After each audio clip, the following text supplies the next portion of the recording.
참 예수님, 오늘 하루 주님 안에서 잘 지내셨어요? 저는 어제 구산 성당에 강의 잘 다녀왔고 오늘도 3번 성당에 가서 강의 잘 하고 왔습니다. 하느님의 말씀은 살아있고 힘이 있습니다. 그래서 말씀을 묵상하는 것만으로도 우리에게 많은 은총을 준다. 그래서 말씀을 묵상할 때는 소리내서 읽으세요. 그럼 굉장히 좋다고 합니다. 왜냐하면 소리내서 말씀을 읽고 묵상할 때 세로토닌이 분비가 된대요. 세로토닌은 안정감을 주는 겁니다.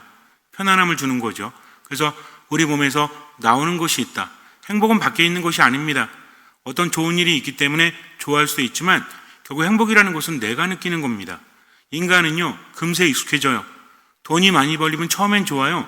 그런데 익숙해지면 별 감흥이 없습니다. 왜? 우리 안에서 도파민이 나오지 않기 때문에. 그래서 뭔가 내가 만족감을 느끼고 성취욕을 느낄 때 그게 나온다는 거죠. 즉 하느님께서는 계속 움직이라고 하시죠. 우리를 위한 겁니다.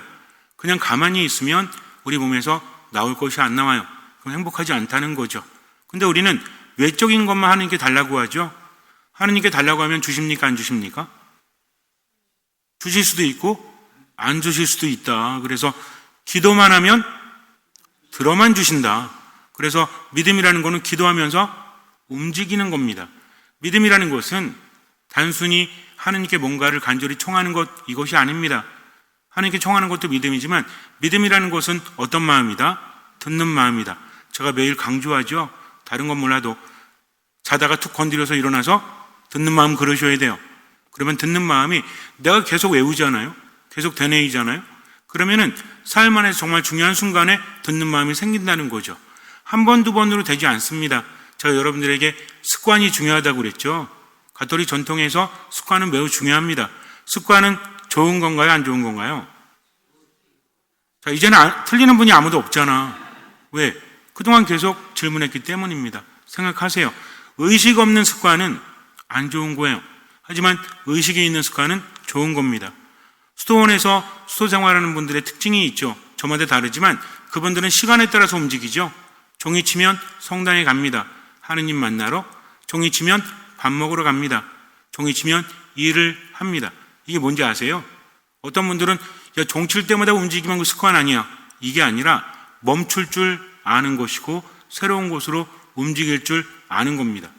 신학교에서도 종 치면 자야 돼요. 종 치면 일어나야 돼요. 눕고 싶다고 아무 때나 누울 수 있는 것이 아닙니다. 그래서 신학생들은 종 치면 성당 가고, 종 치면 밥 먹으러 가고, 종 치면 학교 가고, 기숙사하고 학교가 같이 있거든요. 그리고 돌아와서도 종 치면 청소하고, 종 치면 연학실이라고 해서 도서관처럼 학년별로 있어요. 자기 자리가 있습니다. 가서 공부해야 돼요. 언제까지? 종 칠 때까지. 종으로 시작해서 종으로 끝나는데 처음에는 잘 몰라요. 1학년 때는 뭐 어리버리하고 정신이 없으니까. 근데 계속 종이 치죠. 그럼 나는 움직이죠. 습관이 생깁니다. 습관은 좋을 수도 있고 안 좋을 수도 있다라고 했는데 그런데 어느 순간에 의미가 뭘까? 묵상을 하게 된다는 거죠. 그러니 일단 하십시오. 습관이 될 수 있도록. 성경 읽는 것도 습관을 들이고 미사 참여하는 것도 습관을 들이고 하느님 감사합니다도 무조건 습관을 들이고 듣는 마음으로 이것도 무조건 습관을 들이세요. 그럼 어느 순간에 듣는 마음이 뭘까? 또 하느님 감사합니다는 의미가 뭘까? 이미 여러분들은 많이 들으셨잖아. 그러니까 어느 순간에 훅 찾아옵니다. 그때 무릎을 두드린다고 했죠. 이게 뭐예요? 아하 체험이에요. 그래서 평상시에 강론을 잘 들어놓으면 언젠가는 사람마다 다르지만 찾아옵니다. 왜? 강론 때 딴 얘기하는 게 아니잖아요. 제가 제 얘기합니까? 아니죠. 하느님 말씀을 여러분에게 전해드리니까. 그러니까 제가 곡 같고 얄미워도 제 말은 잘 들으셔야 돼요. 왜? 하느님의 말씀을 전해주는 사람이 누구니까? 저니까. 그거 갖고 먹고 사는 거잖아요. 어쩔 수 없습니다. 신부가 직업은 아니라고 하지만 직이죠. 직이라는 것은 나쁜 게 아닙니다. 그 사람만 할 수 있는 거잖아요. 그렇지 않습니까? 여러분들이 저보다 성경을 더 많이 알고 교리를 더 많이 알아도 여러분들은 신부가 아니죠. 물론 신랑 옆에 있는 신부는 될 수 있지만 그러나 여러분들의 신부는 누구죠? 제가 하는 겁니다. 그래서 제가 하는 말만큼은 마음속에 새기세요. 그리고 실천하세요. 실천이 없으면 뭐도 없다? 체험도 없다. 체험이 없으면 믿음은 성장하지 않습니다. 믿음과 삶이 똑같아요. 삶 안에서도요, 뭔가를 배우면 어떻게 해야 돼요? 바로 해야 돼요. 그래서 인간의 뇌는 잊으려고 한다. 잊으려고 하는데 이걸 좀 이용하면 된다. 그래서 뭔가를 배우잖아요. 그날 복습 한번 합니다. 그리고 3일 후에 한 번을 해요. 그리고 7일 후에 한 번 합니다. 그리고 14일 후에 한 번 하잖아요. 그럼 뇌는 어떻게 생각하냐면 얘가 반복을 하네. 그러니까 매일매일 하는 반복보다 이게 더 효과가 좋대요. 왜? 매일매일 하면 할 게 너무 많잖아. 그러니까 처음에는 그날 분명히 해야 됩니다. 내가 공부를 하거나 성경을 읽거나 그랬을 때 느끼는 게 있잖아요. 가장 좋은 방법은 메모하는 겁니다. 그래서 매일 미사가 깨끗하면 안 돼. 여러분들 매일 미사 보고 있다가 제가 어떤 말 하잖아요. 아니면 여러분들이 뭘 느끼잖아요. 적으세요. 그 다음에 어떻게 하면 돼? 그날 자기 전에 또 한 번 읽으면 돼. 그리고 3일째 되는 날 3일 전으로 가서 또 한 번 읽어보는 거죠. 그리고 언제? 7일째 되는 날. 그리고 언제? 14일째 되는 날. 그럼 뇌는 어떻게 생각하냐면 얘가 주기적으로 반복을 하네. 중요한가 보다 하면서 기억을 한다고 합니다. 또 이랬더니 시험이 4번 했는데 안 되는데요. 처음부터 되겠습니까? 처음에 될 수도 있지만 자꾸 그렇게 하면 뇌가 변한다. 이걸 뭐라고 그랬죠? 뇌 가소성이라고 했죠. 어려운 말은 기억하지 못하셔도 돼요. 인간은 습관을 만들어 놓을 수밖에 없습니다. 왜? 그게 효율적이기 때문에 그래요. 예를 들어서 여러분들이 그런 얘기하면 너무 어려워 그러지 마시고 제가 잘 설명해 드릴 테니까 잘 들으시면 돼요. 젓가락질 할 때 하루 한다고 됩니까? 왜 안 되죠? 여태까지 안 했기 때문에 그래. 그런데 한 번 하고 2번 하고 3번 하면 어떻게 돼요? 그거를 몸이 익히지 않습니까? 그럼 바뀌는 거야. 근데 문제는 뭐냐면 젓가락질을 잘못하잖아요. 옛날에 X자로 한 적 있었잖아요. 아이들 특히 평양에 X자로 하죠. 어른 돼도 안 바뀌어. 왜? 이미 그게 굳어졌기 때문입니다. 이거 바꾸려면 어떻게 해야 돼요? 또 열심히 해야 돼. 언제까지? 죽을 때까지는 아니고 될 때까지 하면 돼요. 그러면은 어떤 효과가 있냐면 그런 것들을 자꾸 하잖아요. 새로운 시도를 하는 사람은 그 다음부터는 빨라집니다. 예를 들어서 젓가락질 바꾸긴 좀 오래 걸렸을지 모르겠지만 그 다음에 새로운 거 할 때 이게 빨라진다는 거죠. 바로 이겁니다. 그래서 어떤 용어를 외우지 못해도 어떤 습관을 바꾸는 건 어렵지만 자꾸 시도하면 새로운 습관도 비교적 쉽게 받아들일 수 있다. 인간을 그렇게 만드셨어요. 그러니까 뭐라고 하십니까? 멈추어 있지 마라. 움직여라. 멈춘다는 건 좋은 게 아닙니다. 물론 멈출 때를 아는 건 좋은 거지. 하지만 계속 멈춰 있으면 안 되죠. 이걸 뭐라고 합니까? 고집이라고 하는 거예요. 자기 안에 갇혀 있는 겁니다. 문제는 뭔지 아세요? 자신도 모르게 갇혀 있어. 그러니까 성격이 형성이 되고 자기중심이 되어버리는 겁니다. 그래서 예수님 뭘 버리라고 하세요? 자기 자신을 버리고 제 십자가를 지고 나를 따라야 한다라고 하십니다. 어쨌든 신앙 안에서 발견하는 것들은 삶 안에서도 도움이 된다. 그래서 하느님 말씀을 듣는 게 중요하죠. 듣는 마음. 그리고 소리내서 읽는 것도 중요한데 옆에 있는 사람들의 마음도 들을 수 있도록 어느 정도는 노력을 해라. 그래야만 좋은 일이 생긴다는 거죠. 그래서 우리는 하느님을 대할 때도 사람을 대할 때도 어떤 마음으로? 듣는 마음으로. 그렇다고 모르는 사람 따라가라는 얘기가 아니라 그럼 알아들으시죠? 아무나 막 따라가가지고 막 들어주는 거 아닙니다. 자기 중심은 있어야 돼요. 하지만 하느님께는 모든 것을 열고 듣는 마음으로 머물러야 합니다. 그래서 여러분들은 매일매일 독서하고 복음을 미사 전에 읽고 묵상하잖아요. 도움이 됩니다. 그러니까 꾸준히 하세요. 그 말씀은 살아있고 힘이 있기 때문에 내 안에서 활동을 하신다는 거죠. 이런 거 듣고 그래 당연해. 근데 안 하면 아무 의미 없어요. 그래서 믿음은 뭐다? 듣고 실천하고 체험이 뒤따르고. 아셨죠? 그렇게 하면 하나님의 말씀이 내 안에서 움직이면서 내 생각과 내 기분마저도 바꾸어 주십니다. 하나님은 어떻게 바꾸시죠? 결핍이 아니라 충만으로, 치유로 우리에게 생기를 불어넣어 주신다는 거죠. 줄탁동시, 줄탁동기란 말이 있습니다. 둘 다 써요. 이게 원래 불교 용어죠. 근데 요즘에는 흔히들 쓰고 있죠. 뭐냐면 병아리가 태어날 때 어미닭이 쪼아줍니다. 줄은 안에서 병아리가 쪼는 거예요. 탁은 밖에서 어미가 쪼는 겁니다. 근데 이게 굉장히 정교한 작업이라고 합니다. 사실 저는 알에서 부하는 걸 못 봤거든요. 여러분들 혹시 닭 키우시는 분 계십니까? 우리 분당에 계실 것 같은데 혹시 어미가 쪼는 거 보셨어요? 이게 아무 때나 쪼는 게 아니라고 합니다. 제가 알아본 바로는 지가 나올 수 있으면 안 쫀대. 근데 지가 못 나오면 쪼아 준다는 거죠. 흔히 볼 수 있는 광경은 아니라고 합니다. 근데 중요한 게 뭐냐면 어미니까 쪼는 거예요. 만약 제가 쪼면 어떻게 될까요? 태어나기 전에 확 깨져버릴지도 모르지. 여러분들 나비가 고치에서 나올 때 구멍이 조그맣대요. 여기를 비집고 막 힘들게 나온다고 합니다. 근데 이게 너무 불쌍해가지고 고치를 찢어주잖아요. 그럼 나비는 쉽게 나와. 문제는 뭐예요? 못 날아요. 왜 그런지 아십니까? 얘가 나오는 동안에 날개가 접혀 있거든요. 그러니까 몸부림치는 거죠. 나오려고 막 정말 힘들어하는 겁니다. 그때 피가 도는 거예요. 날개에 피가 돌아가지고 근육이 펴지면서, 그러니까 힘들게 딱 나왔을 때 어떻죠? 딱 나왔을 때 딱 펴지죠. 그럼 나르는 거지. 근데 찢어주면 어떻게 해요? 얘는 쉽게 나오지. 날개가 안 펴져. 또는 기형이 됩니다. 제대로 못 날죠. 그러니까 이 과정은 고통스럽더라도 해야 된다는 거죠. 마찬가지입니다. 하느님께서는 나를 나보다 더 잘 아시고 나를 나보다 더 사랑하시기 때문에 나에게 적합한 것을 주신다는 거죠. 근데 우리는 어떻습니까? 아니, 하느님 이거 좀 주세요. 저거 좀 주세요. 지금 너무나 돈이 없습니다. 몸이 아픕니다. 그러니 치료해 주시고 돈을 주세요. 라고 할 때 주십니까? 안 주십니까? 주실 때도 있고 안 주실 때도 있죠. 근데 신뢰는 무엇이죠? 아니, 몇 번 기도했는데 안 주시네? 하느님 안 믿어. 그럼 뭐가 나아지나요? 하느님은 나보다 더 잘 아시고 나를 나보다 더 사랑하십니다. 여러분들이 저에게 신부님 이렇게 힘든데 하느님 왜 안 주십니까? 저도 할 말이 없어요. 전 하느님이 아니기 때문이죠. 그런데요, 여태까지 제가 만난 신자분들을 보면 내일 당장 죽을 것 같아가지고 불평하고 이랬던 분들이 요즘 만나면 웃어요. 안 죽었잖아. 어쨌든. 그러니까 우리는 어떻습니까? 하느님께 맡겼으면 어떻게 해야 돼요? 최선을 다해야 한다는 거죠. 하느님께서는 하루를 살라고 힘을 주셨는데 뭐 하는데 다 쓰는 거야?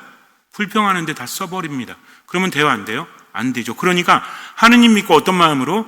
듣는 마음으로 하느님 감사합니다 하면서 얼마만큼? 할 수 있는 만큼, 얼마만큼? 보이는 만큼 하느님의 뜻대로 지금은 살아가세요. 기본이 있다라고 했죠? 뭐가 있죠? 하느님께서 바라시는 삶을 예수님 안에서 살아가는 거다. 세 가지 뭐라고 했죠? 언제나 기뻐하고 끊임없이 기도하고 모든 것에 감사하고. 이거 잊으면 안 돼요. 왜? 하느님께서 바라시기 때문입니다. 믿음이라는 것은 하느님께 맡기면서 그분께서 바라시는 대로 살아가는 거죠. 하느님은 어미닭이 그러하듯이 우리를 잘 아십니다. 그래서 혼자 할 수 있는 것은 내버려 두시죠. 못하는 것은 그만큼만 쪼아 주십니다. 난 어떻게 해야 돼요? 아내가 병아리가 뭐 언젠간 나가겠지 뭐. 우리 엄마가 쪼아줄 테니까. 그럼 이 병아리는요, 나와도 힘을 못 써요. 그러니까 부리 가지고 계속 쪼으면서 튼튼해지는 겁니다. 그리고 나오는 거죠. 그러니까 지금 내가 힘들 때 이해할 수 없어도 하느님 믿었으니까 누구만 믿고 살아간다? 하느님만 믿고 살아간다. 근데 문제는 뭐냐면 생각만 해서는 안 된다. 하느님 믿었으면 하느님의 뜻대로 어떻게 살아요? 일단 어떻게 살지 모르면 기본부터 해라. 그게 뭐다? 하느님 감사합니다. 하느님 감사합니다 하면서 웃으면 세 가지를 동시에 하잖아. 기뻐했잖아요. 웃으니까. 또 뭐죠? 기도했잖아요. 성호를 그었으니까. 또 뭐죠? 하느님께 감사했잖아요. 이거부터 시작하면 그때그때마다 하느님께서 길을 보여주십니다. 그래서 우리는 할 수 있는 만큼뿐만 아니라 보이는 만큼 지금을 살아가는 거죠. 뭐를 하느님께 봉헌하고? 내 생각을, 내 감정을, 내 말과 행동을 하느님께 봉헌하고 그렇게 살아가는 거죠. 그럴 때 하느님께서는 때가 되면 나에게 주십니다. 하느님의 때라는 것은 그냥 흘러가는 시간이 아니라고 했죠. 내가 채워야 됩니다. 해야 될 것을. 나머지는 그때가 되면 하느님께서 나에게 주신다는 거죠. 그러니까 내가 바라는 대로 내 삶에 기쁨이 생기지 않는다면, 평화가 생기지 않는다면 하느님 탓할 게 아니라 내가 무엇을 해야 되는가 하면서 어떤 마음으로? 듣는 마음으로 살아가야 합니다. 예수님 말씀하십니다. 내가 세상에 평화를 주러 온 줄로 생각하느냐? 아니다. 오히려 분열을 일으키러 왔다. 불을 지르러 왔다라고 말씀하시죠. 누가복음에서는. 마태복음에서 뭐라고 하시죠? 나는 평화를 주러 온 것이 아니라 칼을 주러 왔다라고 하십니다. 칼과 불의 공통점이 뭘까요? 그럼 예수님은 우리한테 평화 진짜 안 주시는 건가? 그렇습니까? 예수님 뭐라고 하십니까? 내가 너에게 평화를 남기고 간다. 그럼 왜 이랬다가 저랬다 하시죠? 기분 좋을 때는 평화 준다고 했다가 기분 나쁠 때는 안 준다고 했다가, 우리가 자식들 혼낼 때도 엄마가 네가 잘못했으니까 혼낸 거지 라고 말하지만 실제로는 뭐죠? 기분 나쁘니까 혼낸 거지. 근데 아이는 그걸 모르잖아요. 그죠? 왜? 엄마 아빠니까. 그럼 하느님도 이랬다가 저랬다가 그런 겁니까? 아니라는 겁니다. 성경은요, 그 의미를 제대로 알아들어야 된다. 왜? 예수님의 말씀을 모든 것을 다 책에다 기록할 수는 없잖아요. 나름대로 그 양식으로 기록한 겁니다. 의미가 중요하다는 거죠. 그래서 그 안에는 여러 가지 문양 양식이 들어가 있다. 이거를 깨달아야 됩니다. 예수님은 비유해서 말씀하시고 강조해서 말씀하시는 겁니다. 예수님 뭐라고 하십니까? 나를 따르려는 사람은 자기 부모나 형제, 심지어는 자기 자신마저 미워하지 않으면 내 제자가 될 수 없다라고 하십니다. 우리 미워하면 되나요? 누구 미워하면 뭐 보죠? 전 봐요? 누구 미워하면 뭐 봐요? 고해성사 보잖아. 아니, 미워하라고 해서 미워했는데 예수님 그러셨잖아요. 근데 이게 뭐죠? 단서가 있잖아. 조건이 있잖아. 나를 따르려는 사람은 누굴 더 사랑해야 된다는 거예요? 하나님을 더 사랑해야 된다는 겁니다. 그러면 사랑한다는 것과 미워하는 것은 서로 대조되는 겁니다. 하나를 강조하기 위해서 하나를 쓰고 있는 거죠. 뭔 얘기냐면 하나님의 뜻을 따라야 된다. 내 부모가, 내 형제가 반대한다고 할지라도 누구 뜻을 따르는 거죠? 하나님 뜻을 따르는 겁니다. 심지어는 누구마저? 나 자신마저. 나는 미워하고 싶어. 나는 불평하고 싶어. 그러나 하나님의 뜻대로 어떻게 하는 거예요? 기뻐하고 기도하고 감사하면서 사는 겁니다. 얼마만큼? 할 수 있는 만큼, 얼마만큼? 보이는 만큼. 이게 중요하다는 겁니다. 즉 예수님은 우리에게 평화를 주십니다. 근데 이 평화는 세상이 주는 평화는 다르다는 거죠. 우리 몸도 마찬가지입니다. 코로나 이후에 사람들이 건강이 매우 안 좋아졌대요. 왜 그런지 아세요? 안 움직여. 먹기만 해. 그럼 몸은 어떨 것 같아요? 몸은 충족이 돼야 되는데 안 움직이니까 어떻게 합니까? 그러니까 별로 즐거움이 없는 거죠. 뭔가 즐거움을 느끼기 위해서 뭘 추구하는 거야? 쉽게 즐거움 추구할 수 있는 게 뭐지? 단 거 먹는 거, 맛있는 거 먹는 거. 그러면은 즐거움이 느껴집니까? 안 느껴집니까? 느껴져요. 근데 이거는 가짜 즐거움이에요. 진짜 몸이 편안한 게 아니라, 예를 들어서 수박맛 사탕이요. 그 사탕이 수박이에요? 아니잖아요. 맛만 나는 거지 몸은 더 안 좋아집니다. 근데 몸은 또 보상을 원하죠. 그러니까 어떻게? 또 단 걸 먹는 거지. 단 거 먹으면 어때? 또 딴 게 땡기네. 여러분들 술을 많이 먹잖아요. 그럼 뭐가 땡기는지 아세요? 라면이 땡겨. 원래 술 먹고 안주 먹으면 배부르죠? 근데 라면 왜 먹는 걸까요? 몸이 지금 비정상이 된 겁니다. 이불은 땡기죠. 먹으면 그 다음날 죽도록 고생하지. 근데도 먹지 않습니까? 즉 몸이 원한다고 해서 무조건 주는 것은 아니다. 그래서 몸을 건강하게 하려면 어떻게 해야 돼요? 움직여야 돼요. 움직여야 지방이 분해되고 근육이 제대로 서는 겁니다. 그래서 이런 생각을 하죠. 그래, 운동해야 되겠다. 나 운동합니다. 몸뚱이가 아파 죽겠는 거야. 아주 죽을 것 같아. 그래서 산에 몇 번 갔다 왔더니 걷지도 못하고 윗몸을 일으키게 했더니 뭐예요? 배가 땡겨서 죽을 것 같고, 또 푸시업 했더니 근육이 찢어질 것 같고. 그러니까 어떻게 합니까? 나 안 할래. 오늘 쉴래. 근데 어떻게 해야 돼요? 그때도 해야 돼요. 왜 그런지 아십니까? 근육이 아프다는 건 왜 아플까요? 물론 운동할 때 호흡이 곤란하거나 아니면 심장이 아프거나 그건 멈춰야 됩니다. 근데 근육이 아플 때는 또 해야 돼요. 왜냐하면 근육이 아프다는 것은 섬유 조직이 찢어지는 겁니다. 그럼 상처가 났죠? 그러면 근육은 어떻게 하는지 아세요? 아니, 얘가 운동을 많이 하네. 어떻게 해야 되겠다? 근육을 좀 채워가지고 더 단단하게 만들어야 되겠다라고 해서 근육이 생깁니다. 그럼 뭐가 올라가죠? 대사량이 올라갑니다. 몸이 건장해도요, 근육이 많은 사람은 먹어도 기초대사량이 높아. 문제는 뭐야? 지방만 잔뜩 있으면 기초대사량이 높지 않죠. 탄수화물도 마찬가지입니다. 몸은요, 가장 빠른 걸 먼저 소화시키려고 합니다. 탄수화물을 땡기는 거지. 그러니까 탄수화물을 많이 먹으면 지방을 태우지 못하는 겁니다. 그러니까 어떻게 해야 돼요? 지방 태우려면 운동을 해야지. 근데 운동도 어떻게 해야 돼요? 죽을 때까지 해야 돼요. 심장이 아파 이런 거 말고 근육이 아파도 계속 해야 되는 겁니다. 그럼 어떤 일이 벌어지는지 아세요? 산을 올라갈 때도 힘들잖아요?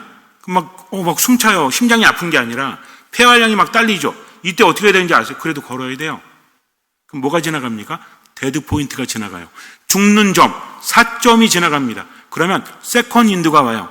이게 두 번째 바람이에요. 그때부터 안 힘들어. 근데 이것도 해본 사람만 알죠? 안 그러면 어떻게 조금 올라가다가 나 죽을 것 같아. 죽을 것 같아. 안 갑니다. 그럼 이 사람은 어떻게 되는 거예요? 근육도 안 생기고 건강도 잃어버리는 거죠. 그러면서 쉬운 것만 선택합니다. 몸의 행복은요, 몸을 움직이고 땀을 흘리고 고통스러울 때 생겨나는 겁니다. 근데 이걸 피하면 나중에 뭐만 생기죠? 병만 생깁니다. 그러면은 오래 살아요? 아니면 오래 못 살아요? 오래는 살아. 누워서. 그러니까 나이가 들수록 어떻게 해야 돼? 움직이셔야 돼요, 여러분들. 성당에 올 때라도 성당에서 마당이라도 도셔 좀. 그러면 그때부터 근육이 생겨나기 때문이죠. 예수님은요, 하느님은요, 우리에게 진짜 평화를 주려고 하십니다. 거짓 평화가 아니라는 거죠. 예수님 시대에 로마의 평화가 있었어요. 로마는 어떤 나라죠? 강대한 나라입니다. 모든 나라가 로마를 바랬어요. 로마에 속국이 된 나라들은 되게 신기한 게 뭔지 아십니까? 어디 속국이 되면 어떻게 해야 돼? 독립해야 되겠다라고 하죠. 근데 로마에 속국이 되면 독립을 안 하려고 그래. 워낙 선진국이었기 때문입니다. 로마로만 가려고 길을 쓰는 거지. 로마는 어떻게 했냐면 자치권을 인정해 줍니다. 로마의 시민권을 줍니다. 그리고 서서히 로마에 젖어들게 하는 거야. 그때 부른 말이 뭔지 아세요? 박스 로마나. 로마의 평화입니다. 물질적인 평화라는 거죠. 근데 이것은 겉으로는 번지르르하지만 결국은 망하고 말았죠. 예수님께서 말씀하시는 평화, 에이레네. 이것은 구약의 샬롬과 같은 거예요. 샬롬이 어떤 의미가 있냐면 평화라는 게 뭐냐면 온전한 회복입니다. 즉 슬픈 사람은 슬픔이 치유되고 기쁨으로 가는 거죠. 온전한 보상입니다. 근데 이것은 어느 때만 이루어질 수 있는 거죠? 이스라엘 백성들에게 있어서 샬롬이라는 것은 하느님 안에 온전히 머물 때 우리를 위해서 보상해 주신 분 누구시다? 하느님이시라는 거죠. 어떤 사람이 나에게 상처를 줘도 진짜 치유하시는 분 누구시다? 하느님이시다. 그러니까 하느님 바라보는 겁니다. 그래서 진짜 평화는 뭐다? 하느님 안에 머물 때 주어지는 거다. 근데 하느님은 뭐 하신다? 줄탁 동시 하신다. 내가 움직여야만 더 큰 것을 얻을 수 있기 때문이죠. 엄마 아빠가 어떻게 합니까? 애가 먹기만 하고 안 움직이면 어떻게 해요? 그래 어차피 뭐 먹고 죽은 귀신은 때깔도 좋으니까 살이 찌든 말든 많이 쳐 먹으세요. 그래요? 그만 먹어. 너 운동해야지 라고 하지 않습니까? 그럼 왜 그래요? 주는 게 아까워서? 아니죠. 건강해야 되기 때문입니다. 자녀들을 키울 때 훈육이라고 하죠. 조금 고통스러워도 어때요? 해야 돼. 그래야 네가 온전한 사람으로 살아갈 수 있는 거야 라고 했는데 자녀들은 뭐만 기억해? 상처만 기억하지. 그러니까 부모는요 쓸데없는 짓 하는 거예요.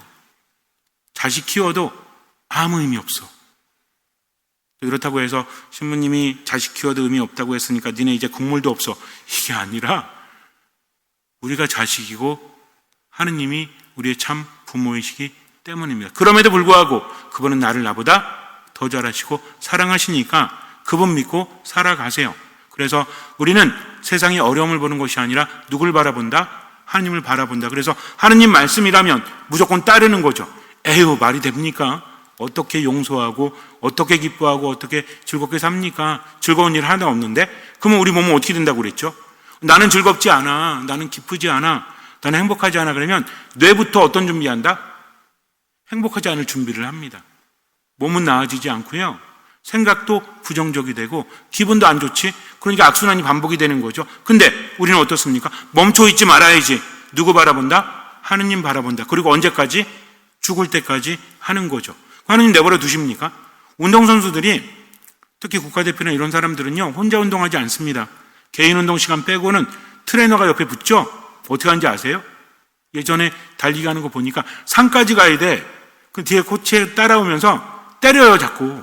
뭐 세게 때린 건 아니고. 그러면 뒤에서 쫓아오니까 무섭잖아. 뭔지 아세요? 우리 숨바꼭질 할 때도 뭐 그런 거 있잖아. 이렇게 술래잡기 할 때도 술래가 쫓아오면 무섭잖아요. 그죠? 막 달리지 않습니까? 그러니까는 맨 뒤에만 안 가면 되는 거야? 그러면 힘들어요, 안 힘들어요? 힘듭니다. 그럼에도 불구하고 코치가 따라올 때는 속도가 빨라지고 기록이 단축된대요. 혼자 하면 힘들어, 안 해야 되겠다. 성장이 있겠습니까? 그렇지 않다는 거죠. 그럼 코치는 뭘 알죠? 선수들 개개인의 상태를 잘 알고 있죠. 얼마나 연구 많이 하는지 몰라요. 우리도 마찬가지입니다. 내가 하나님의 뜻대로 죽을 때까지 하면 때가 되면 하나님께서는 어떻게 하십니까? 멈추라 하십니다. 이제 됐다 하십니다. 쉬어라 하십니다. 그래서 우리는 얼마만큼 하는 거예요? 할 수 있는 만큼. 두 번째가 더 중요하다. 얼마만큼? 보이는 만큼. 이게 하느님의 트레이닝이죠. 그러니까 말씀 묵상하고 미사 안에 머물고 들리는 말이 있다면 얼마만큼 해라? 할 수 있는 만큼, 보이는 만큼 해라. 그러면 하느님께서 뭘 주신다? 우리에게 진정한 평화를 주신다는 거죠. 불은 뭡니까? 태워버리는 겁니다. 쓸데없는 걸 태워버리죠. 불은 정화를 의미하죠. 칼은 뭡니까? 끊어버리는 거죠. 칼 언제 써요? 음식할 때도 쓰고. 언제? 음식할 때 어떤 거 버리죠? 고기 있는데 비계 딱 잘라가지고 비계는 모아놓고 살코기는 다 버려요? 아니죠. 칼로 뭘 버려요? 쓸데없는 부분을 버리지 않습니까? 그리고 진짜 평화는 거짓된 포장된 평화가 아니라 어떤 평화다? 자를 건 자르고 태울 건 태우고. 이게 뭐다? 고통인 거죠. 하지만 그걸 겪어야만 우리 근육처럼 힘들어도 해야만 얼마만큼? 할 수 있는 만큼, 얼마만큼? 보이는 만큼 할 때 보강이 되는 것처럼 하나님의 평화도 마찬가지입니다. 그러니까 쓸데없는 생각을 하면 된다, 안 된다? 안 되는데 되니까 어떻게 해라? 기도의 기회로 삼아라. 하느님, 제가 쓸데없는 생각 많이 합니다. 말로 하세요. 그러면 효과가 좋습니다. 하느님, 제 기분이 나쁩니다. 말로 하세요. 하느님, 감사합니다. 말로 하세요. 그렇게 하면 나머지는 채워주십니다. 잠시 눈을 감으세요. 루카가 전한 거룩한 복음입니다. 그때 예수님께서 제자들에게 말씀하셨다. 나는 세상에 불을 지르러 왔다. 그 불이 이미 타올랐으면 얼마나 좋으랴. 내가 받아야 하는 세례가 있다. 이 일이 다 이루어질 때까지 내가 얼마나 짓눌릴 것인가. 내가 세상에 평화를 주러 왔다고 생각하느냐? 아니다. 내가 너희에게 말한다. 오히려 분열을 일으키러 왔다. 이제부터는 한 집안에 5 식구가 서로 갈라져 3 사람이 2 사람에게 맞서고 2 사람이 3 사람에게 맞설 것이다. 아버지가 아들에게, 아들이 아버지에게, 어머니가 딸에게, 딸이 어머니에게, 시어머니가 며느리에게, 며느리가 시어머니에게 맞서 갈라지게 될 것이다. 하느님은 나를 나보다 더 잘 아시고 나를 나보다 더 사랑하십니다. 그분의 말씀대로 산다는 게 힘들죠? 죽을 것 같죠? 안 죽어요. 맡기면 돼요. 어느샌가 죽음의 시점이 지나고 이제 세컨 인드, 2번째 바람이 붑니다. 그러면 나는 더 성장해 있는 거죠. 그러니 하느님 믿고 실천하십시오. 그래야만 체험이 뒤따릅니다. 할 수 있는 만큼 보이는 만큼 미사 말씀 기도 안에 머물면서 듣는 마음으로 주님께서는 그 믿음을 보시고 우리 삶에 놀라운 기적을 일으켜 주실 것입니다. 아멘.